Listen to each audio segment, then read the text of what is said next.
What's up guys? Today we are making an epic 18 by 24 by 36 bioactive vivarium for a crested gecko. Let's get right into it. This is Poppy, a crested gecko. These guys make amazing pets. They're personable, handleable, and they all deserve their own tropical jungle paradise. Poppy's owner reached out to us about a custom bioactive vivarium and we could not wait to get started. Our client had the beginnings of a tank, an 18 by 24 by 36 PVC enclosure with some cork bark flats stuck to the wall and substrate at the bottom. We're going to be starting over, but still trying to stay true to the client's original vision. The first thing we did was take out all the substrate. It was already loaded with dairy cow isopods, so we had to move carefully. And look how cute they are. We'll let them keep breeding for the next few weeks while we build the enclosure to really get their numbers up. Next, we scrubbed the tank clean and started removing some of the cork flats. We carefully removed all the spray foam residue as well. Honestly, this scape was a very strong start by the client, but we're going to need all this room to install a fan-powered ventilation system. Ventilation can be critical to plant health in bioactive vivariums like this one. If you'd like to learn more, check out our ventilation video here. We're going to build the frame for our ventilation system from black foam board. You can find an affiliate link to it and all other materials in the description. If you decide to use any of these in your own builds, clicking our links is a great way to support the channel. For this tank, we're constructing a ventilation system in the shape of an upside-down T. The fan will sit here at the top of the T, drawing air in and blowing it downwards along this vertical square pipe. Then it will be split along this horizontal pipe and distributed throughout the vivarium at the two outtakes.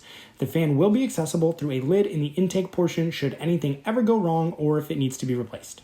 First, we'll create the air ducts. To start, we put the PC fan on top of the black foam board. We're going to measure slightly bigger than the fan and mark that distance 3 times. Using a straight edge, we draw vertical lines that run the full length of the foam to mark the sides of the box. Then, partway up, we mark 2 horizontal lines. These will be the flaps that we can fold to separate the intake box from our vertical air duct. We can now cut this shape out using an X-Acto knife. By scoring along the vertical lines of only one side of the foam, we can create bends. If we fold along these bends to create 90-degree angles, we can use these to fold the box. Now we can cut the foam along one of the horizontal lines, separating the intake box from the vertical air duct. By scoring along the second horizontal line, we can create our flaps. This leaves us with one long tube and one small cube. By folding these flaps on the intake box, we can ensure that it holds the fan snugly and prevents it from falling through to the vertical duct. With this ready, we hot glued our intake box to the vertical air duct and moved on to the horizontal portion. We score and cut another piece of foam to create another long box. This will meet with the intake and distribute the air to the rest of the vivarium, with an outtake at either end. We made sure to cut holes out of the foam at the intake and outtake points. We hot glued our intake and vertical air duct to the back of the vivarium wall.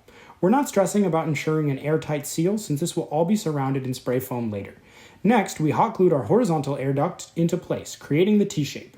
Now we can hot glue window screen mesh over the intake and the outtake to make them inaccessible. Don't worry if it looks ugly now, this will be practically invisible in the final tank. Now we can move on to Hardscape. For Hardscape, we're working with a lot of cork bark, some grape wood, and some random driftwood pieces. It's a pretty eclectic mix, but it should lend itself well to a densely packed jungle. We piled up some empty boxes as supports and then started scaping. Our goal is to layer a ton of different textures and materials and really jam-pack this scape with wood. We want to create as many platforms, hiding spots, and surfaces as possible for the crested gecko to hang out on. We positioned this big piece of grape wood at an angle from one corner to the other, then secured it in place with black aquarium-safe silicone. We're adding a cork bark tube spanning the tank as well. Then we've got this huge piece of driftwood we're securing on the left side. This will create a platform big enough for some soil and plants to grow on, and to be the star of our second level. We secured it in place with silicone and continued sprinkling cork bark flats around the tank to make platforms. We used this one in the upper right to connect to the fan intake and connected it to a small piece of driftwood to hide the fan intake even more. Although we siliconed everything in place, we don't remove the supports until we've done a round of spray foam. We're going in with our favorite, black pond and stone expanding foam, and spraying this around the spots where our hardscape meets the walls. This will really lock it into place as it expands. We're also using it to create our platform over here on the left. We stuffed this large gap with paper towels in order to support the spray foam. After the foam dries, we're able to remove the paper towels and voila, a floating platform emerges. What we ended up with was numerous pieces of hardscape radiating from an area on the left side where we'll have a large platform. This will give the gecko tons of space to roam and naturally draw the eye up and back to that location, which lines up with the rule of thirds. Hopefully, when this is all planted, this will result in an aesthetically pleasing design. Next up, we'll texture our foam. We go in with our hands and rip away little chunks, leaving an uneven rocky texture. Pro tip is if you wait 24 hours or more for the foam to fully cure, it will be really dense and will require a knife and some elbow grease. We like to go in 6 to 8 hours after our initial spray, right when it's no longer sticky but can still be easily pulled apart. Check out how well disguised the ventilation system is already. It's only going to get better. These reptizoo tanks have ports on the side for cables, and we do not love the look of those, but we also want to keep the ports usable, so we're not going to cover them. We cut out some more foam board to hide this side port a little bit from the front while creating an extra bit of surface area. Before our next round of spray foam, we're filling in some parts of the wall with some spare Exoterra backgrounds. These are just spare foam chunks that we had lying around with interesting textures on them. We like to break them up and use them to add more texture to the walls. With that done, we're on to our final round of spray foam. We cover all the walls and get into every crevice and cranny. We want to make sure everything is covered and blended together. Now we can finish carving the foam. We're using our fingers and a knife to bring that uneven, rocky texture to the rest of the background. Today, we're testing out a hot wire cutter too. Electric current runs along this thin wire, which heats it up and lets it slice through foam like butter. It works great for flat surfaces, but for all the textured and hard to reach places, our hands are still the best. With that done, we can gather up all these foam scraps. We like to keep some for future builds, just in case we need them to fill in some gaps. Now we're going to create a drainage layer. We're using some big sponge for ours. It arrives vacuum sealed, and steaming it is the easiest way to expand it quickly. What's a drainage layer? Well, in a tank like this, we don't want water sitting in the soil. Excess water needs a place beneath the substrate to collect in between evaporation and condensation back in the tank. We're using sponge because it's lightweight and naturally creates a barrier to prevent substrate from falling in, unlike other methods like rock or leaka pebbles. We cut the sponge to size and slide it into the tank. Now it's time to add a nice earthy texture to our spray foam. We're going to use our black aquarium-safe silicone and squeeze it out onto the foam. Using our rubber gloves, we smear it across every bit of exposed spray foam. Don't be afraid to use a thick layer here. Now we can scoop up our substrate and pat it down over the wet silicone. Our standard substrate mix is aquasoil, cocoa fiber, and chopped sphagnum moss. Today we're using a pre-mixed substrate that the client had on hand. We also thought it would be fun to turn the wire of this fan into a vine, so we covered it in silicone and cocoa fiber. You can do this to aquarium tubing to create a bunch of vines to decorate your vivarium if you want to. Here's what it looks like with all the hardscape and walls done. We're going to box it up and transport it to the client's house for planting. With bigger tanks like this, it's much easier to plant on location than try to transport a fully scaped and planted tank. Once we got the tank onto his shelf, the client left us to our devices and we were ready to start planting. We started by adding leaka pebbles for added drainage. We sloped these towards the back for a bit of added depth. Now we're ready to plant and add the rest of the substrate. We're adding a ton of plants, including some pretty big ones. If you want to know what goes into our plant selection, check out our video recommending top plants that you can find at hardware stores. In this build, we're adding some plants that can be pretty big into the background. As they grow in, they'll connect the floor with a canopy. Our plants include a large Syngonium here at the bottom and a small one on this ledge. On the bottom, we've also got a snake plant, a Pothos, which should climb along the sides, and some plants that will get big, like Philodendron, Monstera, and Alocasia. With our plants in, we can add substrate around them, once again piled toward the back to give us some additional depth. With the substrate, we're reintroducing the client's dairy cow isopods. With interest, they've bred like crazy over the last few weeks. We love using epiphytic plants to give us foliage in the canopy. We're using bromeliads today. We stab holes in the foam, then insert the stem of the bromeliad with a dab of super glue. In other places, we tape it down temporarily while the super glue dries.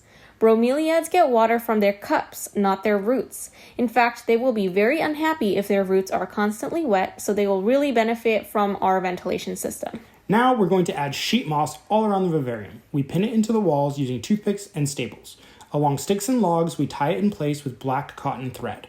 Over time, the thread will break down as the moss roots to the wood. Now we're sprinkling leaf litter all along the ground to give a naturalistic look. This will also give nutrients for our cleanup crew and plenty of spaces for them to hide and reproduce safely. The dairy cows reproduce prolifically, and they should be really good enrichment for Poppy. To keep the plants and moss happy with the least amount of work for our client, we're going to set up an automister.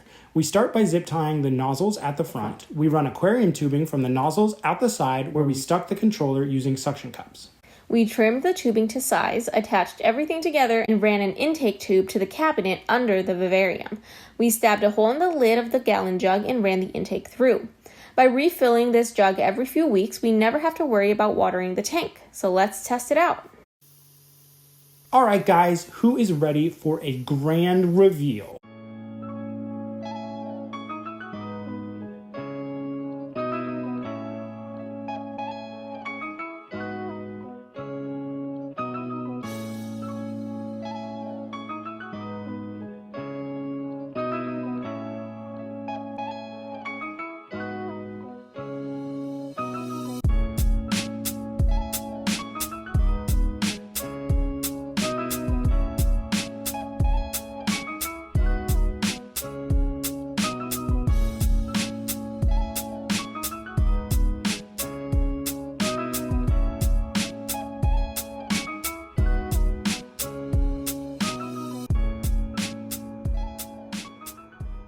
We brought the client back in to show him the tank, and he was super happy.